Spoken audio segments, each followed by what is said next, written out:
Vamos dar início, então, à nossa etapa final do curso sobre impactos do CPC, novo CPC na jurisdição federal. Aqui a sistemática é a seguinte: cada coordenador, cada responsável pela... Acho que vão ser os relatores, né, que vão apresentar. Apresenta as conclusões, que serão submetidas à plenária.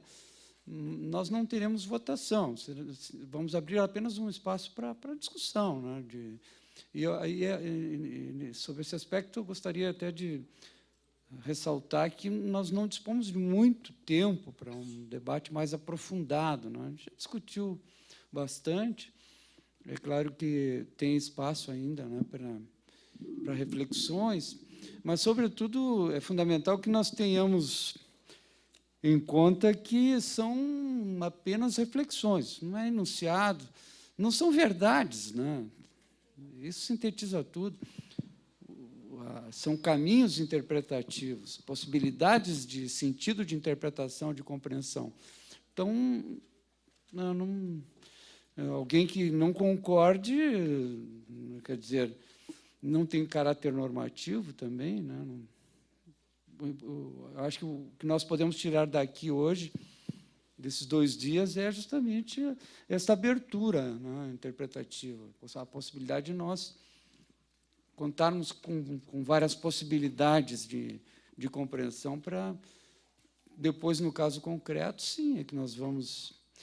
A interpretação vai, de fato, se concretizar, esse texto vai ganhar vida na prática, né? Vamos começar, então. O tempo acho que é 30 minutos, 15 para apresentação e 15 para debate, né? Seria suficiente para que também não prejudique aqueles colegas que têm voo marcado para um pouco mais cedo, aí, né? Que a gente possa terminar, talvez, ali pelas 5 horas, né? Considerando que haverá um intervalo ainda para coffee break. Dr. Sérgio Renato Terrada Garcia, primeiro eixo 1, pelas suas conclusões, aí, reflexões. Sintam-se todos cumprimentados na pessoa do presidente da sua mesa. Confesso que eu estou um pouco pressionado, porque o Emerson disse que eu tenho que falar em 5 minutos. Mas como o presidente da mesa me deu mais 10, além desse tempo, eu estou me sentindo um pouco órfão aqui, sem o Oscar aqui, para dar apoio. Ele que é um estudioso do novo CPC, sabe tudo, leu tudo que existe a respeito disso. Mas qualquer coisa pode perguntar. Me socorre daí, tá? Bem, nós dividimos, o nosso trabalho principais mudanças procedimentais, tá? Nós acabamos separando 14 temas para discussão. Os colegas sabem, todos passaram no nosso grupo também, então sabem que nós discutimos lá. O tema número 1 é a questão da data de entrada em vigor do novo código, né?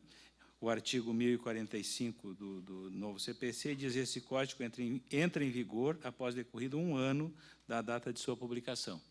Ele foi publicado no dia 17 de março de 2015, então o grupo concluiu que ele entra em vigor no dia 18 de março de 2015. Entrará em vigor no dia 18 de março de 2015. Embora aparentemente não... Pode-se pensar que isso não tem grande importância, mas tem razão da questão da incidência imediata das regras processuais, e, na eventualidade, por exemplo, tem um prazo, uma intimação que seja feita um dia antes da entrada em vigor do código, o prazo vai ser corrido, e não só nos dias úteis, como está previsto no código. Então, é muito relevante. Um exemplo só, né? Também a questão das decisões, se cabe agravo ou não cabe agravo, se vão considerar o código novo ou o código antigo, de modo que essa data é muito relevante, né? O Oscar deu a sugestão seguinte: vamos esperar o que eles vão fazer com o EPROC e a gente copia depois, né? Talvez seja uma ideia. O tema 2, audiência de mediação ou conciliação do artigo 334 do CPC. Tá? O Código estabelece que o juiz já marca a audiência como dos primeiros atos do processo, e os grupos concluíram que o juiz tem o poder de flexibilização do procedimento para designar audiência de conciliação ou mediação para um momento posterior, tá? Que é com fundamento no artigo 139, 6 do CPC. Também os grupos concluíram que essa audiência pode ser feita por meio eletrônico, através do fórum de conciliação que já existe no EPROC, que a doutora Ingrid, eu fiquei sabendo que a doutora Ingrid está fazendo modificações lá para poder ter o conciliador, que hoje não existe. Não, só queria fazer um esclarecimento para os colegas. O conciliador hoje já existe para o fórum de conciliação, está na versão que entrou em operação sucessivamente nas 3 sessões na semana que passou, e está sendo desenvolvido a figura da audiência virtual propriamente dita, para adequação à sistemática do novo CPC. Então, assim, a gente entendeu que a ferramenta do fórum não seria interessante, porque existe todo um prazo marcado para se iniciar prazo de contestação. Enfim, a ideia foi de se fazer uma audiência virtual propriamente dita, com horário marcado e a possibilidade de participar o conciliador. A figura do conciliador já existe e já está operacional para os sejuscons e varas que entenderem interessante aplicar. Bem, eventuais discussões serão no fim, né, Paulo? Tema 3 do nosso grupo. O novo código estabelece que deve ser realizada a audiência de conciliação e só não será feita essa audiência caso autor e réu concordem em não fazer, né? E a discussão, então, estabeleceu-se no grupo é a questão da fazenda pública, né? Que em algumas situações ela não pode conciliar, e a parte autora, geralmente, né, claro, vai querer conciliar. Então, se concluiu no grupo, é o artigo 334, parágrafo 4º, inciso 2, se concluiu que, se a fazenda pública afirmar na contestação ou de outro modo, ou mesmo tiver afirmado na secretaria, de que aquele tipo de caso não é possível conciliar, o juiz, então, está dispensado de marcar audiência de conciliação, mesmo que a parte autora, ou a outra parte, melhor dizendo, insista que quer marcar audiência, né?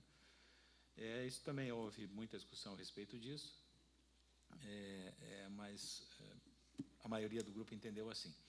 O tema 4 é a multa do artigo 364, parágrafo 8º, que é aquela multa que incide sobre a parte que deixa de comparecer a essa audiência, né? Se entendeu também, eu acho até que de forma unânime, que essa multa incide, inclusive, sobre a fazenda pública. Foi mencionado no grupo várias situações em que o procurador do órgão público não comparece, como o procurador do INSS, procurador do IBAMA e tal, não tem comparecido às audiências lá no 1º grau, e se isso acontecer, a audiência for marcada e não comparecer ou não participar do fórum, não acessar o fórum, a multa pode sim ser aplicada, né? Se discutiu, mas que graça tem, né, aplicar uma multa para o INSS que vai reverter para a fazenda pública. Mas a ideia, então, dessa multa é para que o procurador do órgão público, procurador federal, o advogado da União, certamente ele vai ser acompanhado pelos órgãos superiores de disciplina da AGU, da Procuradoria Federal, enfim, e o procurador que começar a gerar muita multa contra o órgão, certamente vai receber algum tipo de advertência lá do órgão. Então, a ideia é essa. O tema número 5, valor da causa, artigo 292, inciso 5, e parágrafo 3º, e o artigo 85, parágrafo 2º, né, do novo CPC, claro. O valor da causa deve corresponder ao benefício material pretendido, e o juiz deverá intimar a parte para adequar o valor da causa, sob pena de correção de ofício. o Código fala que o juiz deve corrigir de ofício o valor da causa, né? Os nossos grupos entenderam que é muito relevante essa questão do valor da causa, porque pode refletir nos honorários de sucumbência. O novo Código estabelece que a sucumbência deve ser fixada no quantum a parte ganhou e quanto ela perdeu na mesma demanda. Então, digamos assim, se alguém ingressa com uma ação pedindo 100 mil de danos morais e ganha 50, ela vai ganhar também, a parte contrária vai ser condenada em honorários sobre os 50 que ela ganhou, mas ela também vai ser condenada sobre os 50 que ela perdeu, né? E o Código também estabelece que não tem mais compensação de sucumbência, né? Então, as duas partes vão ter que pagar a sucumbência quando não houver procedência total da ação, ou improcedência total, tá?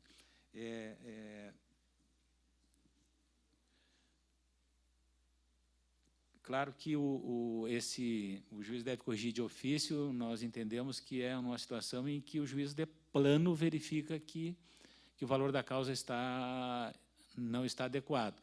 É diferente daquelas situações em que, como acontece muito, num quase conflito entre juizado e justiça comum, que há situações em que o advogado coloca o valor da causa num valor superior à competência do juizado para fugir do juizado, ou vice-versa, em que a gente tem procurado apurar o valor da causa com mais exatidão, porque aí envolve competência absoluta. Não é essa a situação que nós estamos tratando aqui. Aqui a ideia é que o juiz dê uma olhada de plano, pediu 1 milhão de danos morais e botou R$1.000 de valor da causa. É uma coisa assim, que o juiz de plano já verifique e mande então corrigir, sob pena de fazer a correção de ofício. Até porque o valor da causa, mencionei a questão dos honorários, mas o valor da causa não é tão relevante assim, porque é o último critério para fixar a sucumbência. Primeiro é a condenação, o benefício material buscado. Enfim, nesse caso, por exemplo, que eu mencionei, pediu 100 mil de danos morais, é o benefício material que ele está pretendendo, e botou R$1.000 no valor da causa. Digamos que o juiz não tenha determinado correção nessa situação. Na hora de fixar a sucumbência, ele vai fixar sobre a pretensão buscada, sobre a pretensão de indenização que está pleiteando, e não sobre o valor da causa. Mas, de qualquer modo, o Código recomenda que o valor da causa seja corrigido. Para evitar qualquer problema processual, de modo muito especial, que o juiz deve, antes de corrigir de ofício, dar uma oportunidade para a parte emendar e corrigir o valor da causa. Tema número 6. É a questão da palavra difícil que o Oscar me apresentou, expressão difícil, distribuição dinâmica do ônus da prova, né? É o artigo 373, parágrafo 1º, né? Que é a questão de inversão de parte do ônus da prova durante o processo, em determinadas situações do processo, né? E a questão pode fazer essa inversão contra a Fazenda Pública? Também praticamente unânime o entendimento que, com as cautelas necessárias, né, não fazer prova impossível, coisas desse tipo, mas, sendo necessário, o juiz tem, sim, o poder de fazer esse balanço dinâmico do ônus da prova. Tema número 7. Justiça gratuita pode ser deferida parcialmente para parcelar, reduzir total ou parcialmente as despesas.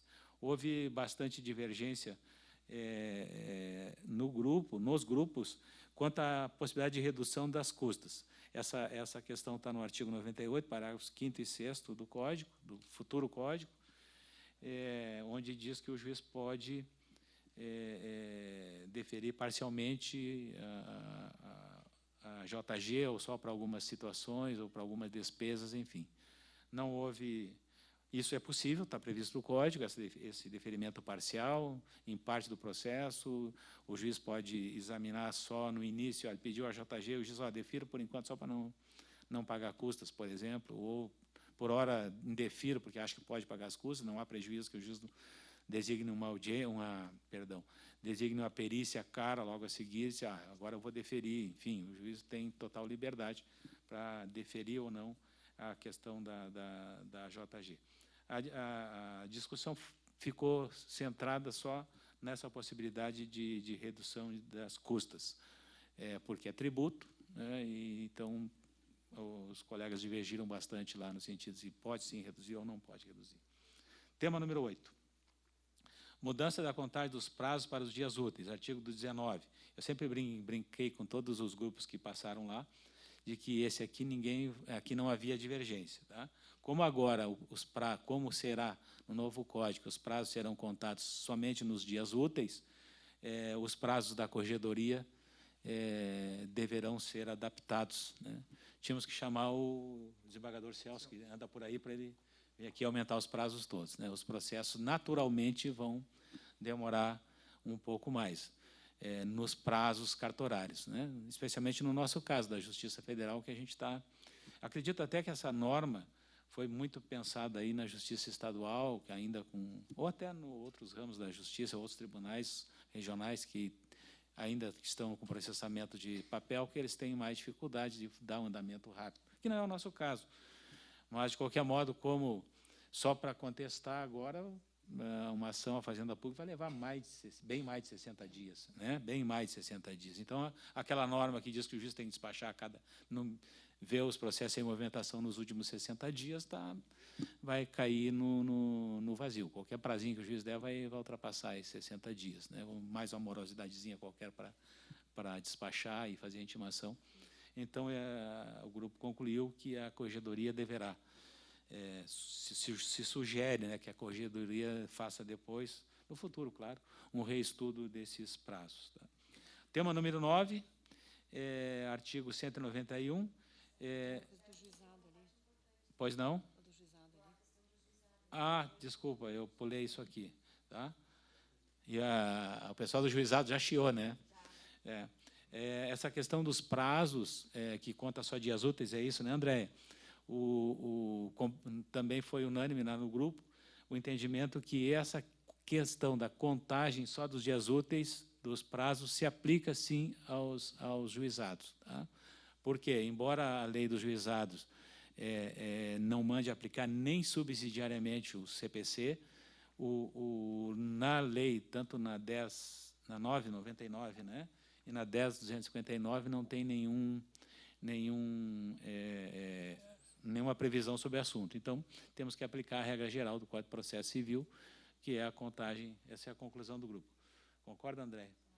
Bom, depois, na discussão, vamos ouvir o debate da Andréia. Mas o entendimento do grupo lá foi nesse sentido. E, a propósito disso... Tem um idêntico. Tem? Tem? Também concluímos assim. Tá bem.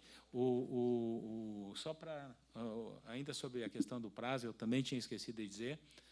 o grupo também entendeu que a questão daqueles 10 dias, que nós chamamos, 10 dias de sistema, aí chama 10 dias de sistema, eu chamo de dias de graça.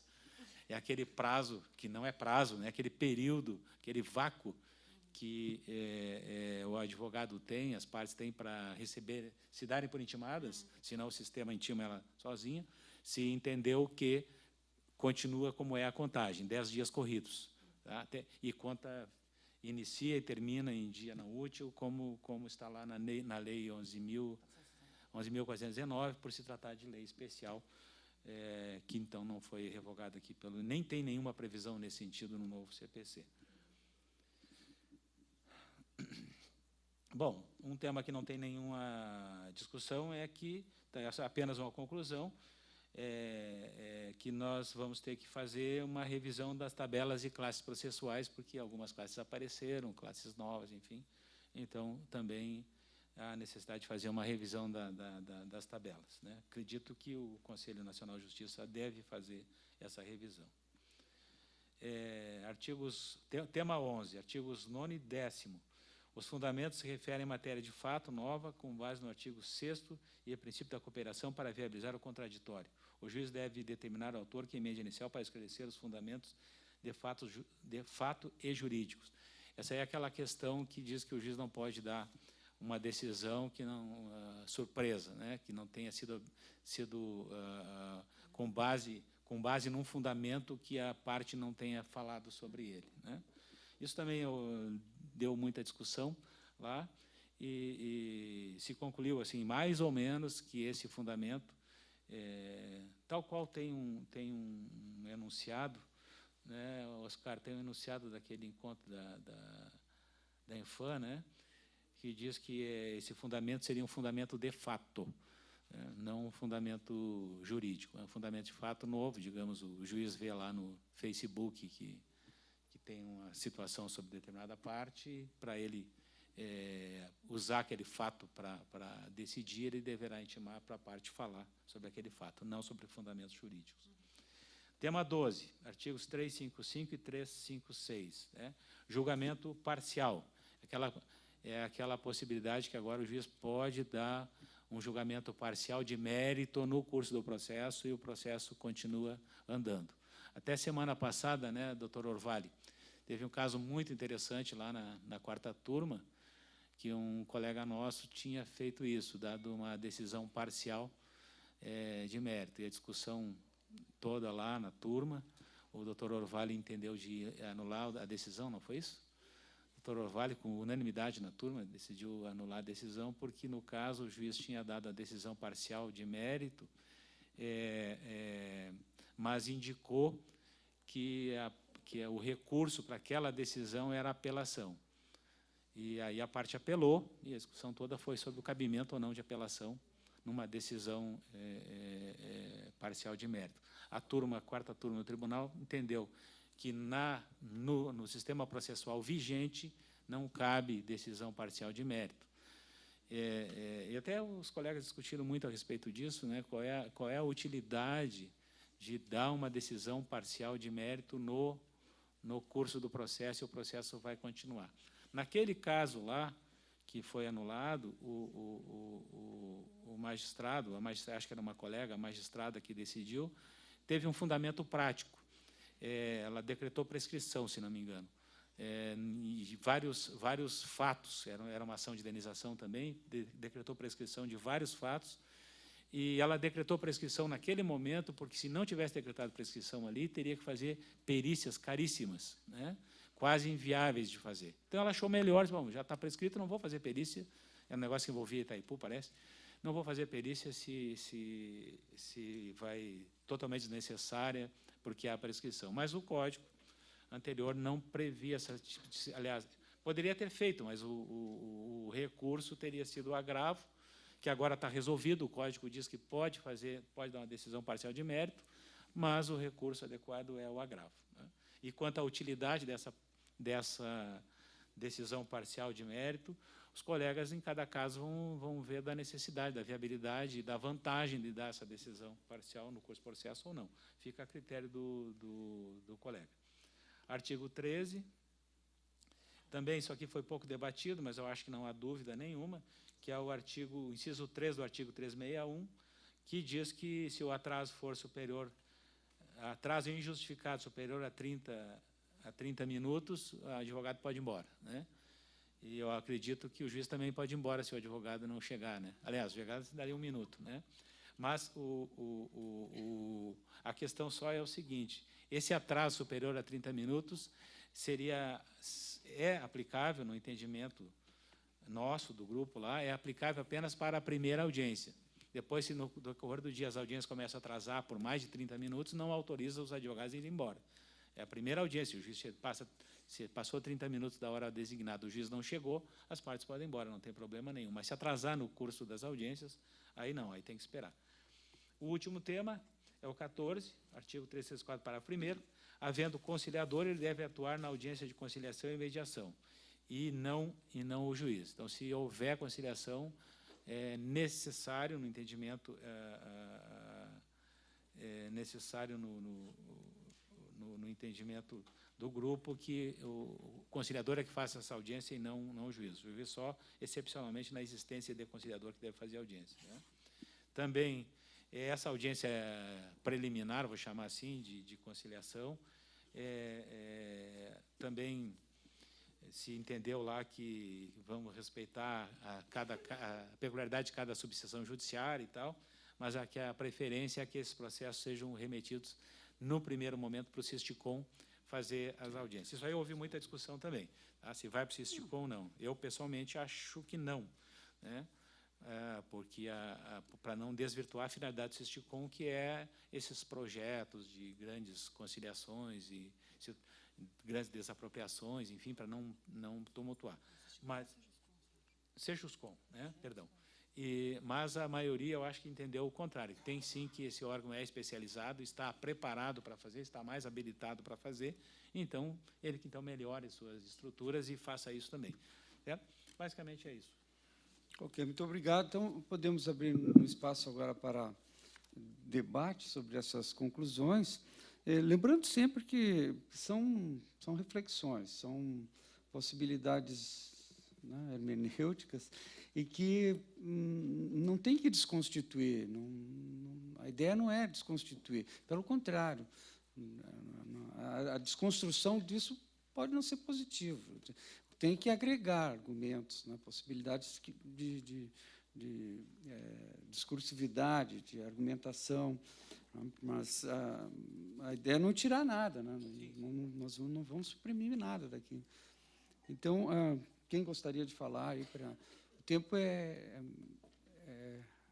abreviado, são 15 minutos, pessoal. Então, gostaria que fossem bem objetivos, né?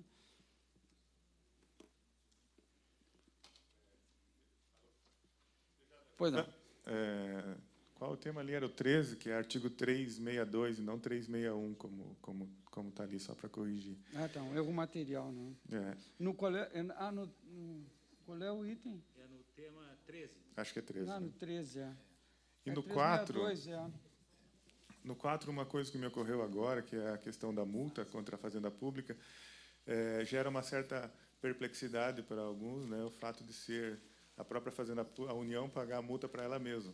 Mas talvez, como é um objetivo de ampliar a conciliação, a gente devesse sugerir ou até ver com o Conselho Nacional de Justiça se poderia criar um fundo de conciliação e esses valores serem destinados para esse fundo que aparelharia o próprio movimento de conciliação, os mutirões e tal. Eu acho que nem precisaria de lei para criar esse fundo. Ah, é? Então já tem o fundo até previsto. Já tem previsto.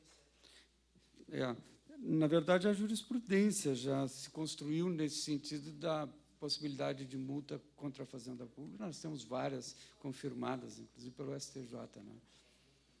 É o 4, né?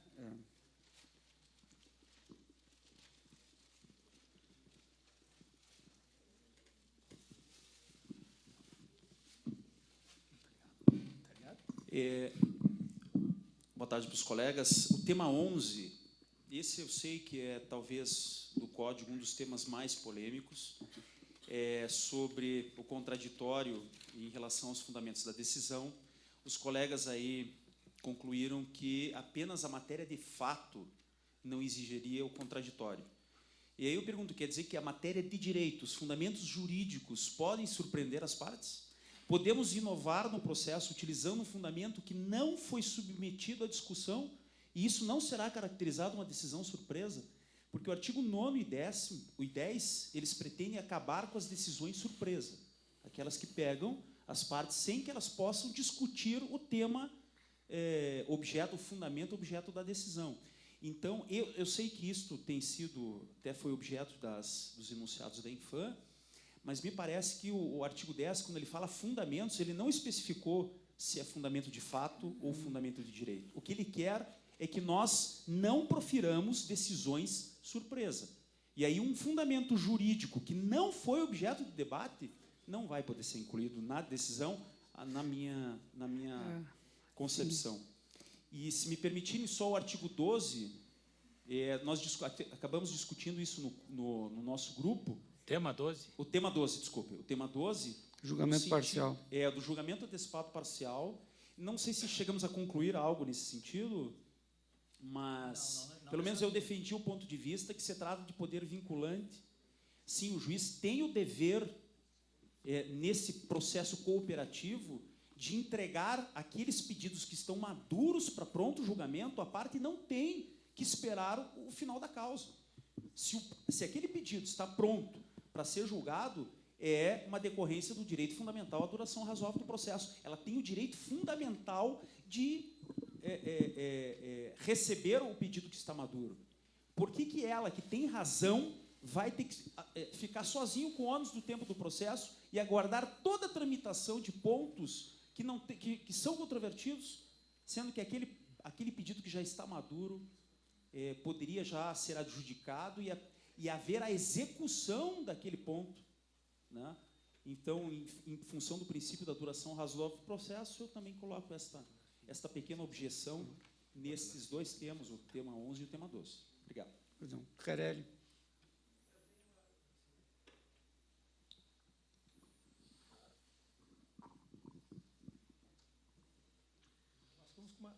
Alô? Tá gravando? Nós temos uma dúvida quanto ao julgamento parcial ali. O julgamento parcial... Que é o mesmo que o Vicente está falando? Mas não é no mesmo ponto. Seria assim, o julgamento parcial é uma decisão, certo? Que pode implicar numa condenação contra a Fazenda Pública, certo? Se essa condenação for de valor superior a 60 salários mínimos, eu vou poder executar esse julgamento parcial, certo? Eu posso ir às últimas consequências do julgamento parcial, né? Pois é, resume necessário. Eu posso proferir uma decisão de conteúdo condenatório, condenando uma obrigação de pagar uma quantia certa, de valor superior a 60 salários mínimos, num julgamento parcial. Não tem previsão de reexame nessa hipótese. É polêmico porque o reexame necessário ele existe para as sentenças. Isso, nós vimos isso. Então, a doutrina está defendendo que aplica também para a decisão interlocutória do mérito. Sim, gente. vai aplicar o reexame daí. Porque quando a sentença tem... Então, vai ser um agravo com o reexame necessário. Um agravo de ofício. Hã? É um agravo de ofício. Não. Eu posso ter, por exemplo, nós assessoramos no previdenciário, por exemplo, que eu tenho uma ação de concessão de benefício que tenha tempo rural e especial. O especial não posso julgar, porque está pendente um recurso qualquer lá que impeça o julgamento. Eu concluo que, pelo tempo rural, eu tenho uma condenação de uma aposentadoria de valor elevado, que vai dar uma condenação, vai...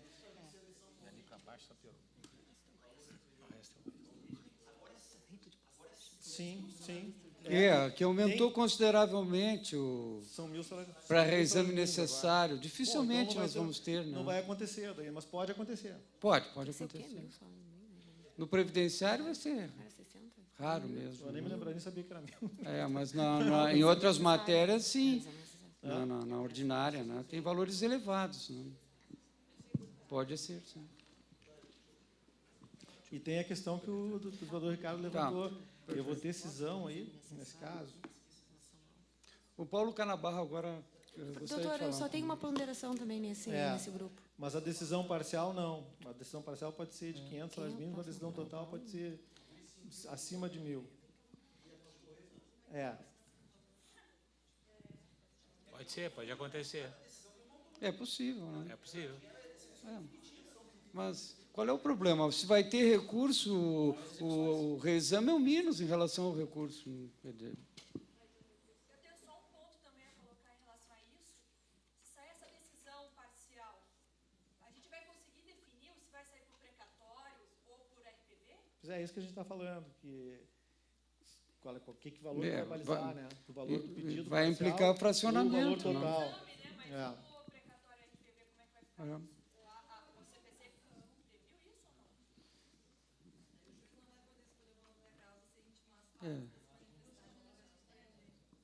ou não? São dúvidas, né? Porque não se pensou na execução, né, desse julgamento parcial. Né? Tem que esperar a prática, né? Na hora nós vamos ter que encontrar a melhor solução. Paulo? Não, doutor, tenho ainda só uma objeção no tema 8. Posso falar? Então, só uma pergunta, não sei se foi ponderado, porque os relatores e os facilitadores, vocês sabem que não participaram, né, dos outros grupos. Então, naquele tema 8 ali, que foi unânime com relação aos prazos em dias úteis, eu pergunto se foi ponderado vocês disseram que, como não há na lei, poderia, mas foi ponderada a parte principiológica do juizado, os princípios específicos do juizado que falam em celeridade e tudo, porque me parece que vai deixar um pouco mais demorado, né? Então, não sei se foi ponderado sobre ficou só no plano da legalidade ou se foi examinado o contexto principológico dos juizados, o microsistema, com a questão de prazo só nos dias úteis. Acho que a resposta, Andréia, está na palavra do Vicente. O código, o novo código, ele tenta encaminhar para a razoável duração do processo. E entendeu que não prejudica a razoável duração do processo pelo fato dos prazos só contar nos dias úteis, né? Se nessa linha nós podemos concluir, perdão por tomar por empréstimo a tua fala, mas nessa linha nós podemos concluir que isso também não seria um problema para o juizado, porque os princípios agora são os mesmos. Aliás, parece-me, salvo o melhor juízo dos processualistas aí, que o Código aproximou muito o procedimento comum com o procedimento do juizado especial, dado o sucesso do tipo de procedimento do juizado especial, que é realmente mais célere. Agora o Paulo tinha pedido a palavra. Fala agora, vai. Não, é que o meu assunto ainda era sobre Volta aquele assunto, eu não percebi temas que 11 e 12. André introduziu um novo tema. E eu também, o nosso grupo... pode parecer paradoxal que foram as mesmas pessoas que rodaram pelos mesmos eixos e as conclusões serem conflitantes, mas muitas vezes as pessoas não se manifestam naquele momento no eixo e também há uma reflexão maior à medida que vão circulando pelos outros grupos.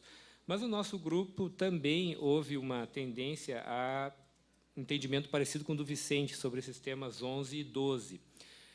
Em relação ao tema 11, sobre a necessidade de viabilizar o contraditório, entendemos que também vale para fundamento jurídico, e até o exemplo que nós encontramos depois, vamos supor que a causa esteja sendo discutida com base no Código de Defesa do Consumidor, né? Tanto o autor quanto o réu fazem essa... E o juiz acha que aquilo ali não é relação de consumo, né? E vai aplicar o Código Civil, ou o contrário, né? Ele está introduzindo um fundamento jurídico novo, né? Me parece que a ideia do código de diálogo, de cooperação, de participação, reclamaria a viabilização desse contraditório. E, em relação ao tema 12, nós também, talvez tenha sido pouco debatido, né, Thais? Esse tema também era conexo ao nosso tema, mas nos pareceu que poderia haver direito subjetivo até da parte, né, de já ter um provimento definitivo sobre parte do que foi pedido, né? E a gente pode imaginar, até a colega trouxe um exemplo do previdenciário, daqui a pouco o pedido é um pedido de reconhecimento de tempo de serviço e o pedido, a procedência parcial, já pode ensejar uma aposentadoria, né? Então, será que nós vamos dizer que é discricionariedade do juiz esperar ou não esperar julgar parcialmente o mérito? Me parece também que o juiz tem deveres, parece ser vinculante também. Era só essa colocação, desculpa voltar ao ponto que estava esperando.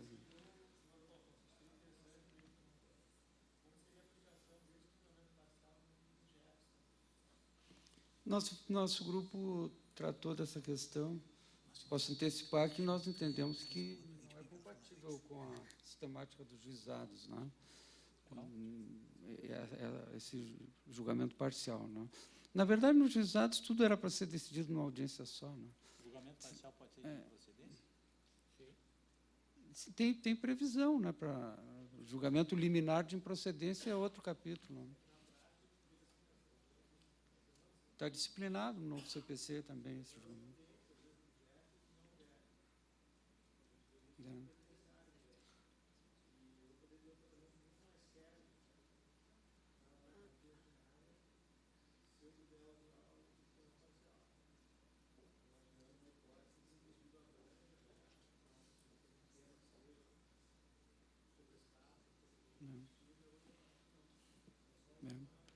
É que, na verdade, a experiência dos juizados, a praxis do juizado, deturpou a ideia de audiência única, né? Onde não teria espaço o julgamento parcial. Agora, em cima dessa patologia do sistema, nós não podemos intuir que pode ser fracionado o julgamento, né? A ideia é, talvez, resgatarmos a unidade da audiência no juizado, não...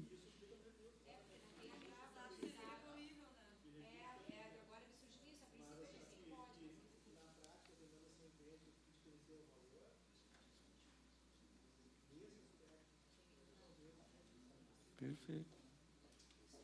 Mais alguém sobre... Estamos encerrando o tempo desse primeiro eixo temático. Podemos partir para o segundo?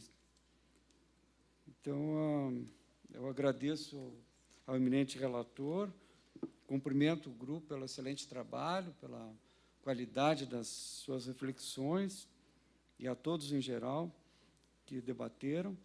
E passo a palavra ao relator do eixo 2, o juiz federal Paulo Canabarro. Boa tarde. Todos já cumprimentados, né? Então, passo às nossas conclusões. O nosso grupo tratou de fundamentação das decisões judiciais e sistema de precedentes. Nós trabalhamos com base num estudo muito completo da Thaís, que tocava também alguns assuntos conexos. Por isso que nós enfrentamos, com perdão aí da intromissão, alguns assuntos tratados nos outros grupos. Sobre as nossas conclusões, não são necessariamente conclusões, né? Em alguns casos são constatações de que existe a necessidade de uma reflexão. O primeiro ponto diz respeito a um dispositivo lá do novo CPC, que diz que a homologação de desistência na ação individual antes da sentença em caso de questão legal ou constitucional, decidida em regime de recurso repetitivo ou repercussão geral, independe de consentimento do réu, inclusive nos casos em que a lei prevê necessidade de renúncia. Eu só chamo a atenção aqui porque a lei fala em questão decidida em regime de recurso repetitivo ou repercussão geral. Não é para qualquer pretensão de desistência da parte, né? Segunda conclusão diz respeito a como nós devemos trabalhar nesse novo sistema de precedentes que o novo CPC quer implantar. Me parece que a fundamentação dos precedentes no novo CPC, isso foi uma conclusão da maioria, quase unanimidade dos grupos, deve observar parâmetros objetivos e ainda ganha maior importância para a adequada implantação de um sistema de respeito aos precedentes. Então, não basta nós simplesmente olharmos ementa e olharmos a súmula, né? A súmula é um resumo, né, do julgamento. Geralmente, na súmula não está a ratio decidendi, não estão os fundamentos determinantes da decisão. E isso é que vai importar na formação do precedente. Então, é fundamental que nós olhemos a problematização do caso julgado, a sua comparação com os fundamentos determinantes do precedente. Nós façamos essa argumentação, que é uma argumentação mais próxima da analogia, não é simplesmente um raciocínio silogístico, né, de lógica formal. Nós vamos precisar ter alguma valoração em relação à semelhança substancial entre o caso que nós estamos analisando e o caso do precedente. E também teremos que ter uma análise boa de quais realmente são os fundamentos determinantes daquele acórdão, daquele precedente, né? Até nós temos a sugestão para o desembargador Pamplona de imagens fazer um curso, né, para que nós estudemos não só a teoria do precedente, mas a técnica do precedente, né, a técnica de identificação do precedente. Isso é muito debatido mesmo nos sistemas de common law. É difícil um conceito, né, unívoco de ratio decidendi, mas nós agora passou a fazer parte da nossa realidade, nós vamos ter que ter uma técnica, nós vamos ter que estar habituados a identificar realmente quais são os fundamentos determinantes do precedente, senão nós não vamos aplicar direito, senão todo o sistema parece que não vai ficar bem encaixado, né? O item 3, aqui é mais a questão de gestão, né, de administração da justiça. A elaboração da sentença parece que vai exigir novas rotinas do juiz. Haverá uma menor tendência de utilização de modelos e mais o uso de ferramentas eletrônicas. Isso, até esse ponto, foi motivado por uma conversa do corredor com o Oscar, né? O Oscar é um sujeito muito proativo na questão das novos recursos, né, tecnológicos, e ele mesmo falou que não utiliza mais modelo. Já hoje ele não utiliza modelo, né? E o que ele usa é muito o autotexto do GDOC, do GPROC, né? Ou seja, ele tem alguns argumentos ou alguns trechos padronizados, né, mas não tem um modelo propriamente dito padronizado, né? Então, eu acho que, assim como a gente teve alguma resistência, né, na adaptação quando a gente foi usar o processo eletrônico, quando a gente foi usar o GED, para agora o GDOC, né, nós talvez tenhamos que sair um pouco da zona de conforto, né, e e talvez nós tenhamos que mudar um pouco a forma de trabalhar também. O item 4, aqui tem uma redação aqui muito elegante da Thaís, mas só para vocês podem acompanhar, vocês vão receber depois os enunciados. Mas, basicamente, aqui até é um convite, ou uma sugestão, ou um apelo aos tribunais, sobretudo até aos tribunais superiores, que mudem a forma de construir e documentar as suas decisões, né? Hoje é muito difícil nós identificarmos a ratio decidendi, né, os fundamentos determinantes das decisões. No Supremo, por exemplo, nós não temos propriamente um diálogo, né? Eles não se conversam antes de apresentarem os votos. Então, o que nós temos 11 monólogos, né? E, às vezes, é difícil. A gente tem até uma decisão que pode ser unânime, só que a fundamentação não é unânime. Alguns estão decidindo por fundamentos diferentes. E o que realmente vai gerar o precedente é a fundamentação, né? Então, em muitos casos, e eu até nos grupos eu dava o exemplo da inconstitucionalidade da lei de imprensa, né? A votação foi 10-1, foi aparentemente bem tranquila, mas, em relação à fundamentação, nós não sabemos o que foi ratio decidendi, né? O voto do ministro Carlos Brito é bem diferente do voto dos outros ministros, né? Qual é o pensamento do tribunal sobre liberdade de expressão, sobre direito de resposta? Se vier uma nova legislação que trate desses temas, a gente não vai saber se pode ou não pode, porque o Supremo a gente não sabe qual foi o pensamento do tribunal que levou aquela decisão, né? Então, os próprios tribunais vão ter que pensar, talvez, numa nova forma de deliberação. Talvez seja pretensão nossa aqui, mas nós estamos analisando os problemas, nós estamos reconhecendo novos deveres para nós, juízes de primeiro grau, e também me parece que há novos deveres também para os membros de órgãos colegiados. Então, os fundamentos determinantes de uma decisão colegiada deverão ser procurados não apenas no voto condutor do acórdão, né? Nós vamos ter hoje, em relação aos julgados que já existem, nós vamos ter que olhar, inclusive, notas taquigráficas em alguns casos. Parece que nós vamos ter que, de alguma forma ou de outra, adotar o que já existe no direito estrangeiro, sobretudo nesse país de common law, né? É a figura da majority opinion, né? Que o relator, para o acórdão, né, ele vai ter que, de algum modo, colocar uma redação que espelhe o pensamento do colegiado, não apenas o seu, né? O quinto item, ao utilizar o conteúdo da súmula do tribunal na fundamentação das decisões, o juiz deverá dar atenção às razões que informaram a construção do enunciado, mediante análise dos respectivos precedentes, em forma a confrontar o caso sob julgamento com as circunstâncias de fato cuja repetição justificou a edição da súmula. Isso é uma coisa que nós temos que reconhecer que nós não fazemos. Eu também não faço. Nós temos muito essa tendência de olhar mais a descrição da súmula mesmo, ou a ementa. Nós precisamos olhar inteiro o teor, né? Nós temos que ver as razões que levaram aquele entendimento que foi sumulado, e nós vamos ter que olhar também se aquilo vem de uma linha de precedentes que justifica uma determinada interpretação, né, daquela ratio decidendi. E, claro, nós temos também que verificar, né, a questão fática, para ver se realmente há uma igualdade substancial, uma semelhança relevante entre o caso que nós estamos conhecendo e os casos que foram utilizados para a formação, então, da súmula. O item 6 diz respeito aqui também, né, a um convite, sugestão ou apelo, né, a que essa exigência muito mais rigorosa de fundamentação por parte dos juízes seja também, de uma certa forma, inculcada às partes, né, aos advogados. Sempre se disse que a sentença é o espelho da petição inicial, né? Para a sentença do juiz, o Código foi até minucioso, né, dando exemplos de uma fundamentação que não poderia ser aceita. Nos requisitos da petição inicial permanece, né, que deverá indicar os fundamentos de fato e de direito. Muito pouco. Acho que nós devemos interpretar que, se nós temos a obrigação de dizer, por exemplo, por que nós estamos aplicando determinada norma e não outra, por que nós estamos aplicando determinado precedente ou não aplicando determinado precedente, as partes devem antes, né, submeter essas questões ao debate, né?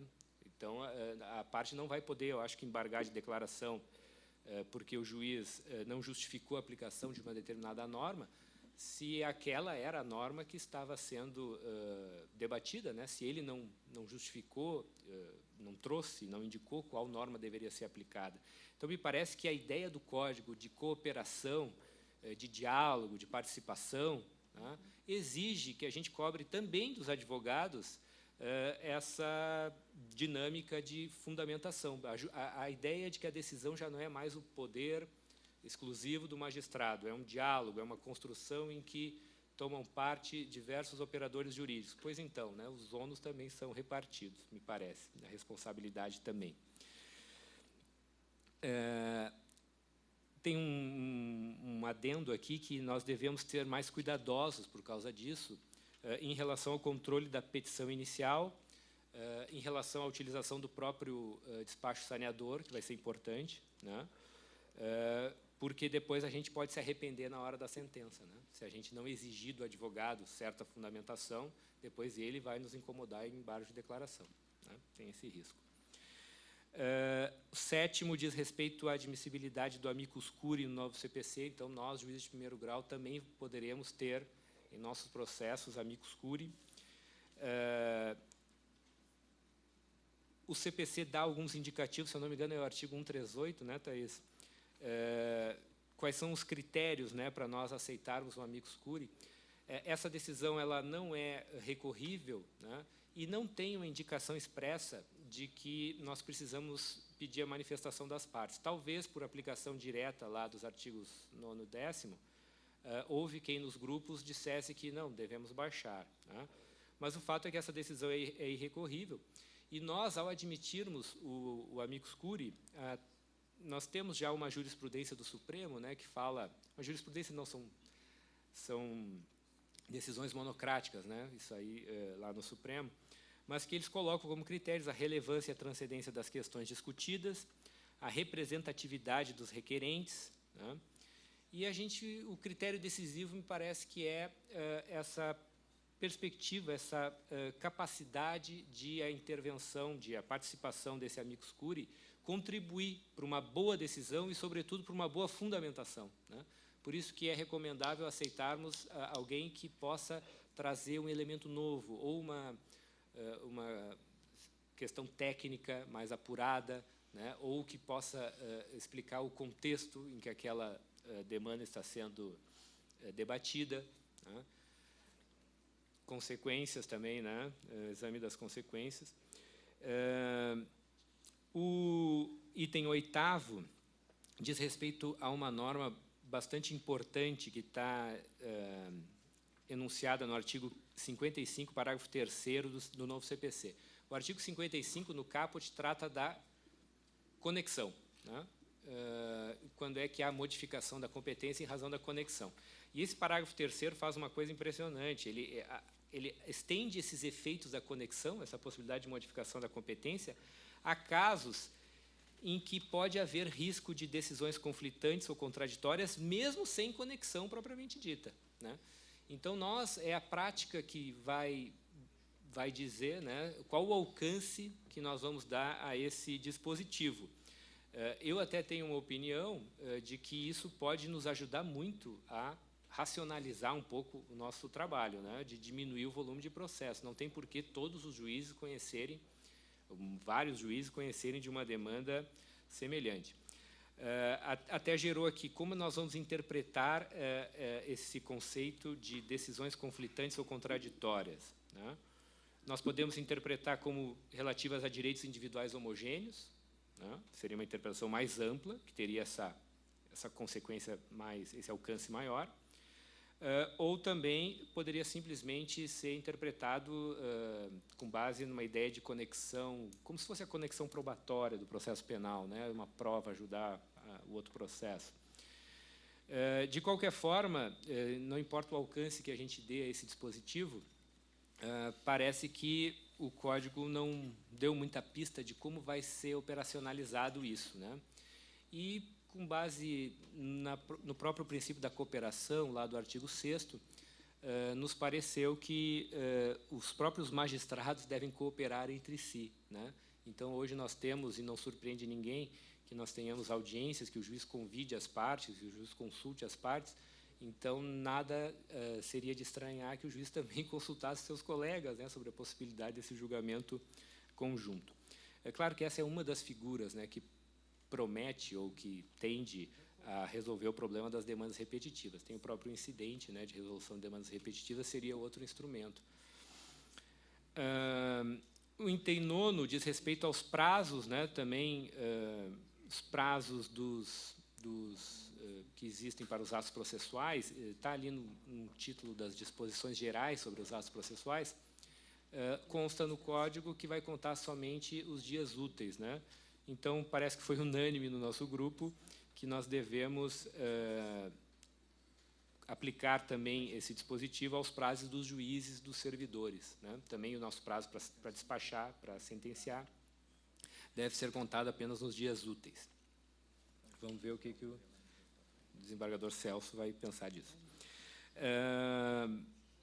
Nós temos, inclusive, né, foi debatido nos grupos, que nós temos, parece que, uma responsabilidade, a possibilidade, nós estamos mais expostos, né? Aquela possibilidade de representação contra o juiz, por atraso, já estava na LOMAN. Agora está dentro do CPC, inclusive estabeleceu mais um caso de responsabilidade civil do juiz. Tem aquele primeiro inciso que trata do agir com dolo ou fraude, isso já existia, e agora diz atrasar, né, não sentenciar no prazo, sem motivo justificado. Então, nós temos até esse receio, né, de que isso possa levar a uma litigância via corregedoria que não seria adequada, né? Mas o Código está aí, nós temos que nos adaptar a ele. O item 10 diz respeito à importância do relatório. Havia no projeto de lei até a previsão de que o relatório seria sucinto, né? Mas isso foi retirado e foi com base em estudos, né, de doutrinadores, que dizia que, olha, como nós estamos migrando para um sistema de precedentes, né, vai ser mais importante nós identificarmos as questões de fato, né, para avaliar se realmente é o caso de analogia, né, de aplicarmos aquele precedente ao caso que nós estamos apreciando. Então, me parece que nós temos um dever agora mais rigoroso, né, de expor adequadamente os fatos, né, de expor os fatos, as circunstâncias de fato, e expor as teses também dos advogados, já que o inciso 4º do parágrafo 1º do 489 exige que nós enfrentemos as alegações dos advogados que possam influenciar na decisão, né? O novo CPC, item 11, não pode ser interpretado exclusivamente à luz dos princípios que informaram o CPC de 1973. Aqui nós fazemos um diálogo com o que foi exposto pelo professor Sérgio Arenhardt, que disse que não são apenas aqueles princípios da parte introdutória do novo CPC que deveriam nortear a nossa interpretação. Ele diz que os princípios processuais estão, sobretudo, na Constituição, né?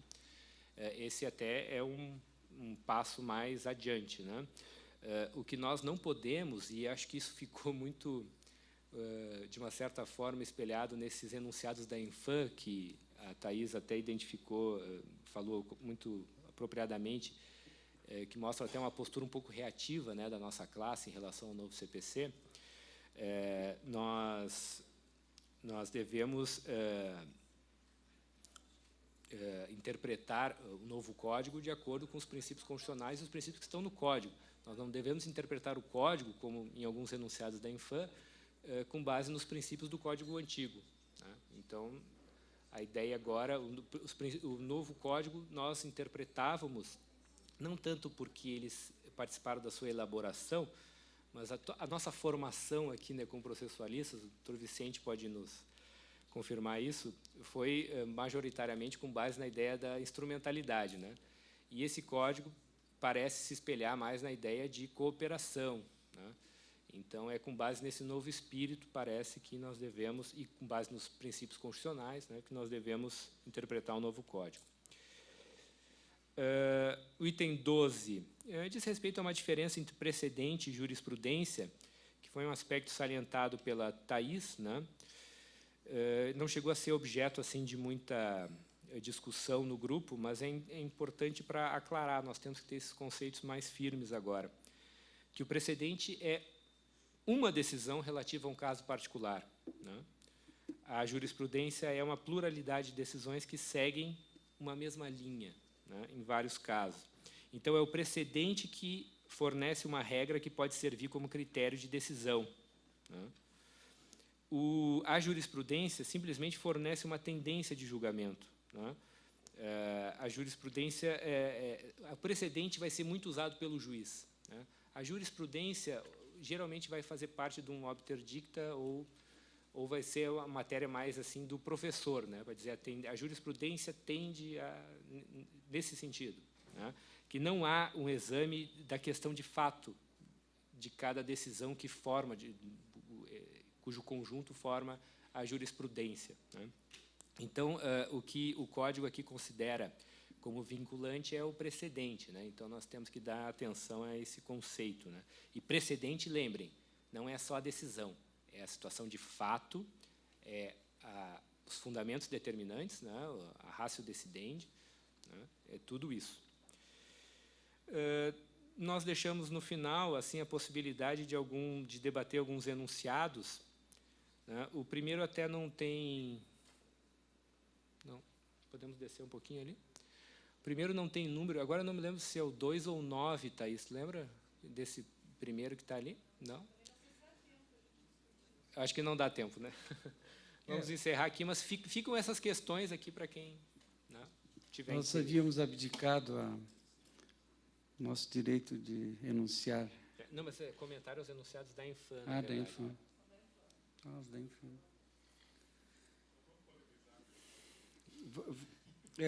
Ficou um pouco apertado, Paulo. Nós podemos ir para a discussão, depois vamos isso para a vai ser discussão. disponibilizado, aí você vai ter Que acesso. não houve conclusão também do grupo, então... Está certo. Então, a primeira inscrita é a Ingrid. As da mesa tem preferência. Da mesma forma que o grupo anterior tinha sugerido em relação à tabela de classes e assuntos, que precisa de uma revisão, a gente solicitaria, assim, para quem está desenvolvendo o processo eletrônico, especialmente a adaptação do EPROC em relação ao novo CPC, se fosse possível alguma marca que conseguisse marcar o que é precedente, o que é súmula, que são assuntos que estejam sujeitos à repercussão geral, a incidente de demanda repetitiva, facilita o trabalho de secretaria e de gabinete, se conseguisse incluir de alguma forma isso no sistema.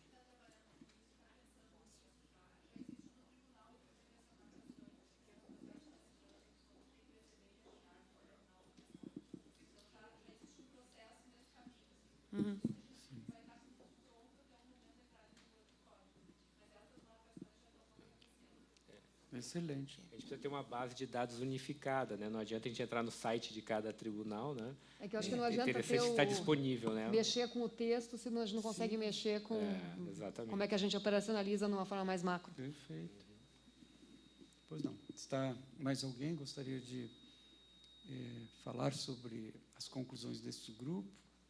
Só uma sugestão, no item 9, tem 2 vezes o termo não correm em dias não úteis.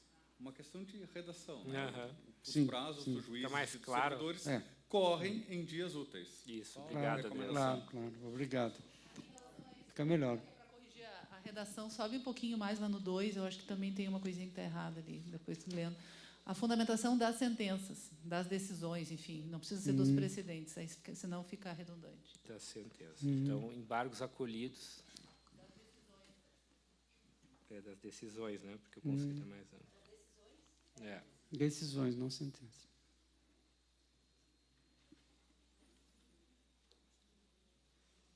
Certo. Continua aberto para prazo para manifestação.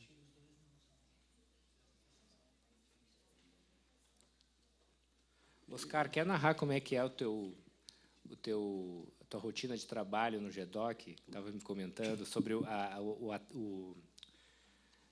autotexto, né?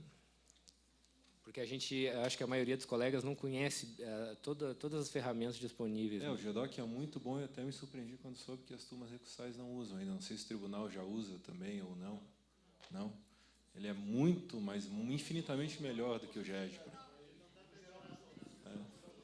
Ah, tá. Porque ele tem, além dos modelos, tem a possibilidade de criar autotexto e, dentro desses autotextos, ter ferramentas de atalho que eu digito um alt e uma letra e já jogo todo o texto na decisão. Então, a gente não cria mais modelos lá. Se abre um documento em branco e começa ali, como é juizado, tem aquele relatório que é de um parágrafo, ali, de 2 ou 3 linhas, resumindo qual é o pedido, qual é o benefício, e ali já aparece em vermelho o que é a característica diferenciada daquele processo, que vai ser o número do benefício, e a DER e a data do cancelamento. Aí, digamos, eu tenho autotexto, os padrões para a espécie de benefício pretendido. É uma aposentadoria por idade do 48, parágrafo 3º. Então, eu tenho autotexto padrão que eu vou usar em todos os processos aquele texto, dizendo quais são os requisitos e qual é a divergência sobre o assunto. E aí eu tenho os autotextos que são específicos do caso concreto, que geralmente começam com algum destaque em negrito, sublinhado, passando ao caso concreto, e eu sei que dali para baixo, aqueles parágrafos que eu vou escrever naquele trecho vão ser próprios só daquela decisão. Então, isso já é uma forma também de adaptação ao novo código, né? De fazer com que, em cada decisão, eu tenha pelo menos um parágrafo, um tópico específico daquela sentença. Eu já vou cumprir o 489, parágrafo 1º, e, para quem elaborar, para quem trabalhar naquela decisão, também já vai saber o que vai ser padrão e não vai mudar, e em que parte do documento eu vou ter que trabalhar em cima do caso específico. O que me parece agora é que nós não vamos ter tantos modelos de sentença, mas nós vamos ter que ter alguns modelos de argumentos, né? Porque eu imagino que as alegações vão se repetir. Né? E nós vamos ter que customizar um pouco a sentença, né? Mas eu acho que a gente pode customizar ainda utilizando essas ferramentas que permitem alguma padronização. Porque a gente não vai ter um modelo inteiro para ter que mudar depois a cada caso, né? A gente vai jogando naquele processo quais são os argumentos repetidos e em que parte eu vou criar os argumentos diferentes. Excelente. Boa dica. Mais alguém? Bom, então podemos encerrar esse segundo eixo temático.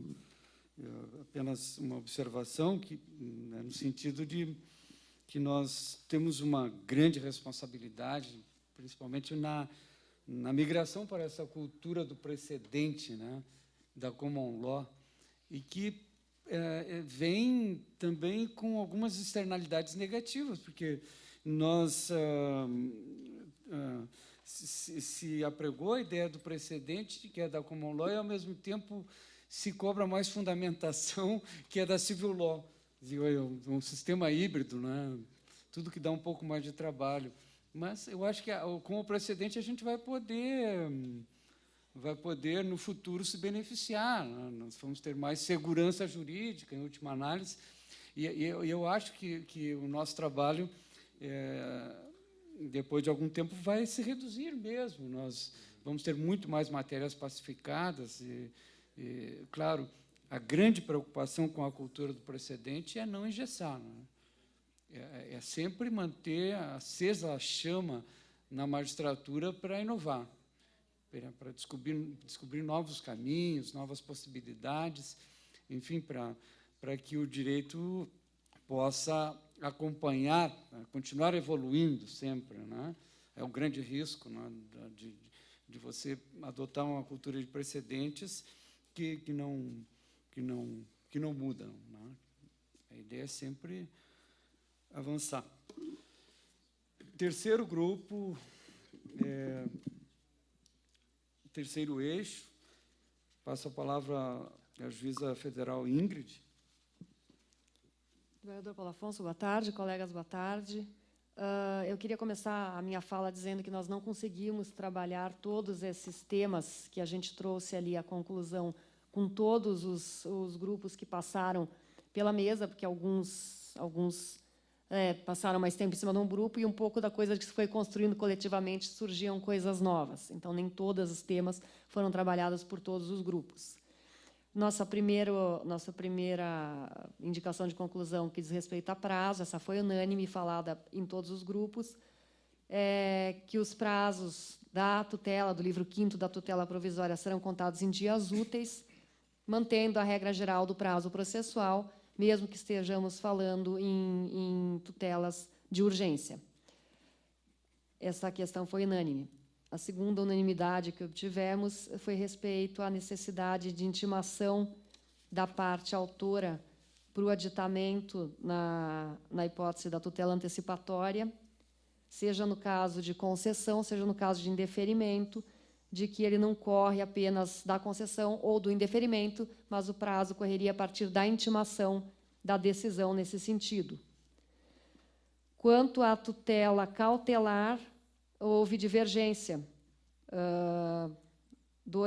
O primeiro e segundo, nós não discutimos o assunto, por isso não colocamos a conclusão. 2 grupos entenderam que tinha que intimar da decisão da tutela, do cumprimento da tutela cautelar, como termo inicial, e o segundo entendimento foi de que não seria necessária essa intimação. O grupo entendeu, os grupos todos que passaram, entendeu importante fazer a distinção entre tutela cautelar e tutela antecipatória, especialmente porque o regime da tutela antecipatória gera estabilidade da decisão. Então, o critério de descrimen apontado foi o fato de haver ou não satisfatividade da medida no direito material. Foi uma questão bastante discutida. Os grupos que, eu não sei se foi, acho que só o 4º grupo discutiu esse assunto, mas, quando discutido, foi corroborado 2 enunciados da Infam sobre a matéria. Um falando sobre a possibilidade de concessão de tutela de evidência, além das hipóteses expressas previstas no 311.2, que são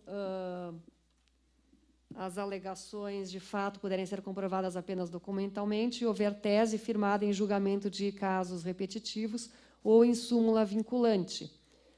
Opinou-se que também seria cabível a tutela de evidência no caso de orientação firmada pelo Supremo em sede de controle abstrato de constitucionalidade, ou com tese prevista em súmula dos tribunais, independente de serem vinculantes ou não. E a segunda indicação foi de que a concessão de tutela de evidência prevista no 311.2 independeria do trânsito em julgado da decisão paradigma, que às vezes demora bastante em razão de embargos de declaração. Quanto à concessão de tutela provisória de ofício, foi bastante polêmico, as discussões se alongaram bastante. Aí houve 2 sugestões de conclusão, uma no sentido de que a ausência de previsão de concessão de tutela provisória no novo Código não era impediente absoluto ao deferimento, e a outra era de que, em regra, não é possível a concessão de tutela provisória de ofício, salvo hipóteses de evidente prejuízo à parte. A maioria dos grupos rejeitou a ideia de que o salvo fosse classificado como dignidade, direitos fundamentais, enfim, se preferiu a via do salvo evidente prejuízo, nessa linha que buscasse uma definição um pouco maior. E esse último conclusão que eu deixei registrada, ela foi debatida, mas nunca se alcançou lá muita adesão a ela. Quanto à natureza da decisão do artigo 304, seria no sentido de que ela é distinção sem julgamento de mérito, então, mesmo havendo estabilização da tutela, isso não é julgamento de mérito. Quanto ao recurso da concessão da antecipação de tutela requerida em caráter incidente, a interpretação de todos que discutiram aqui foi que o recurso deveria ser interpretado de forma restritiva, ou seja, o recurso é recurso mesmo. Se foi deferida a antecipação de tutela, não caberia reconsideração ou o debate em primeira instância deveria ser adotada a via recursal ao tribunal, não cabendo a apresentação de defesa incidental. Quanto à estabilização da antecipação de tutela, após os 2 anos de deferimento, sem que houvesse sido ajuizada a ação por qualquer das partes para discutir o mérito quanto a essa antecipação de tutela, a posição majoritária foi que seria possível, apenas nas obrigações de trato sucessivo, após o prazo dos 2 anos, nas hipóteses do artigo 505, 1 e 2, que era alteração da situação de fato ou de direito, mas que, nesse caso, não poderia haver repetição dos valores já alcançados. E quanto à possibilidade de dispor acerca da estabilização da tutela, todos os grupos que abordaram a questão entenderam que ela era prerrogativa do autor, ele poderia renunciar à estabilização no caso de ausência de recurso da parte ré.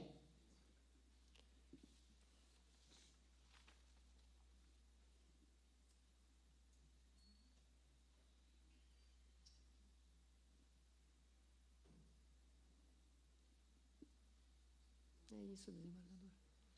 São esses. Tá bom. Bom, fica aberto, então, prazo de 15 minutos aí para debates.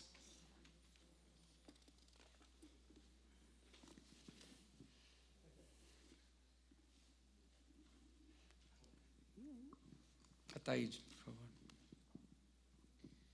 2 pequenas só ponderações. A primeira, sobre a tutela cautelar antecedente, que não é uma novidade propriamente dita, é a nossa medida cautelar preparatória, que continua tendo prazo de 30 dias, agora não mais para a ação principal, mas para o pedido principal. É só ponderar que, nessa sistemática, realmente ela não muda, né, a necessidade efetivada cautelar, 30 dias para a propositura daí do pedido principal. E hoje não se exige essa intimação do autor.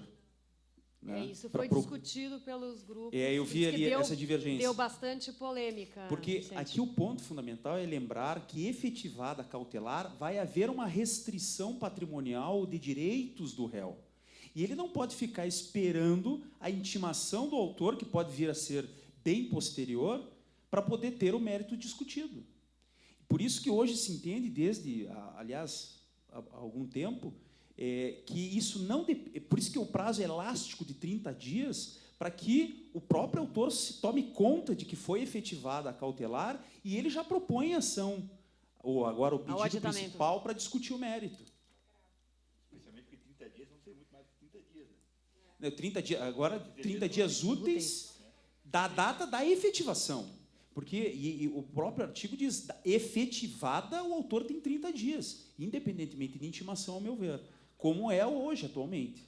Né? Porque o réu ele não pode ficar com o patrimônio lá indisponível ou arrestado sem poder discutir o mérito, esperando que abra o prazo de 30 dias úteis, a contados da intimação, que vai ser providenciado pelo Poder Judiciário, que pode demandar oficial de justiça, eventualmente, né? Para que esse prazo de 30 dias possa abrir. Primeira ponderação. Vicente, pois não. Desculpa estar interrompendo, mas ele não pode agravar a partir do momento que ele tomou ciência de fato? Ele tem que esperar isso, o autor? Não, para propor defeso, né? o autor... Não, o réu. Uma vez que você falou que o prazo é necessário para que o réu não fique à mercê esperando o autor... O aditamento. Não, mas ele tem o direito a discutir o mérito na ação principal.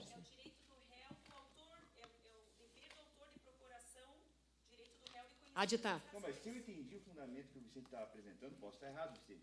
Você estava dizendo que o fundamento para a intimação, para que haja esse dever de intimação do autor, que seja num prazo adequado, é para que o réu não fique à mercê, tendo seu patrimônio ali imobilizado ou afetado de qualquer forma.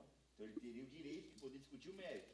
Mas independente dessa discussão do mérito, mesmo se ultrapassar esse prazo ou não, ele pode até então recorrer ou agravar para discutir, inclusive para discutir a questão da liminar proferida anteriormente, ou não?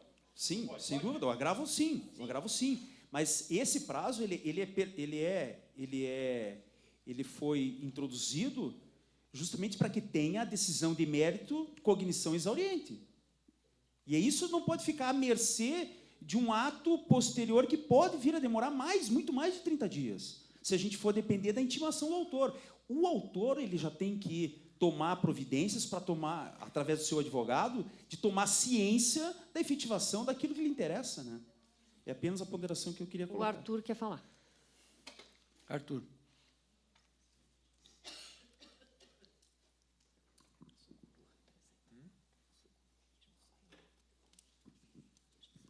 Essa questão foi bem debatida no grupo, e me parece que o Vicente realmente tem razão, porque a questão do prazo da cautelar de 30 dias da efetivação, não obstante a doutrina, o vídeo já falava que deveria haver intimação, não prevaleceu no STJ.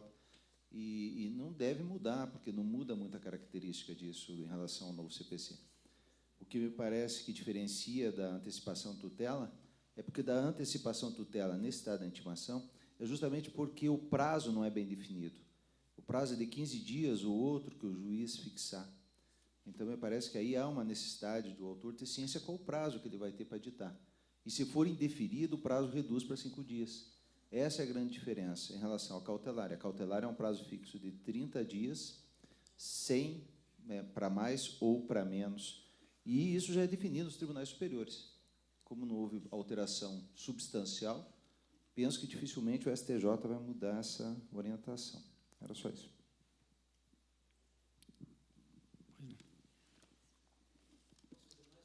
Pois não, Vicente. À vontade. E apenas o único cuidado, eu entendo bem a nossa preocupação quanto à tutela antecipada de ofício, mas o nosso cuidado que deve haver é de lembrar que agora o novo Código torna claro a responsabilidade civil objetiva do beneficiário da ordem, da tutela antecipada, caso ela seja revertida. Se a gente antecipa de ofício, nós vamos assumir o risco pelo beneficiário da ordem? Quem é que vai responder objetivamente? Se ele não pediu a tutela antecipada, nós concedemos de ofício, ela foi revertida. Quem vai arcar com a responsabilidade civil decorrente da reversão da tutela antecipada? Arthur quer falar?